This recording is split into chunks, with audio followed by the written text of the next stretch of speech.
Hey Karin, with our new work from home policies, I've got some of my team members who are choosing to work remotely most of the time. And I still have a handful of people on my team who are choosing to come into the office almost every day, as am I. How do I create a level playing field? Asking for a friend.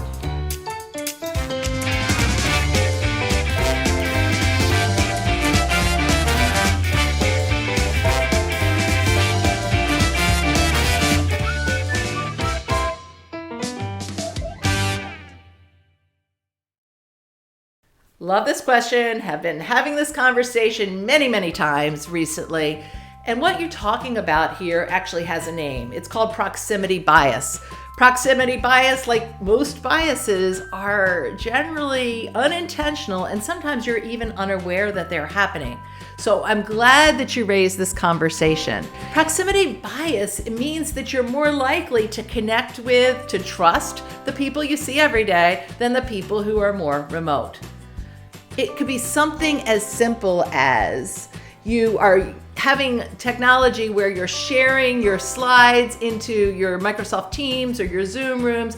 And so you can see the people in your physical room and you can see their facial expression, but the people who are remote, because of the shared slides, are showing up so tiny that you can't really tap into their own emotions. And so you're not drawing them into the conversation as you would otherwise.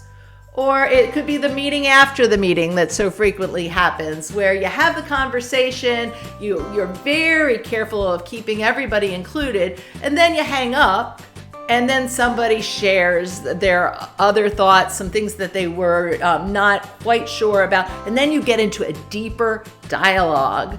Or, it could be, you work very hard to have a great hybrid kickoff meeting. You're very careful making sure everyone is included. And then afterwards, one of your senior leaders who had come to your office to join and to broadcast from there is staying over. So naturally, you invite them to dinner, you invite a couple of people to come along, and that's when an authentic conversation emerges.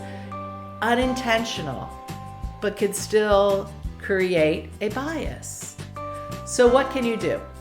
I'm going to give you 5 ways to think about this, and then I would encourage a conversation to see what you would add. First, I would say, have a conversation about it. Something like, you know what? I want to be sure that we are really creating the most effective hybrid team we possibly can. So I don't want to have any level of bias. Let's talk about this. What's working in building trust and connection? What's working about our productivity? What's working about making sure we're creating inclusion? And what's not? And encourage people to really show up and talk about it and come up with some specific norms.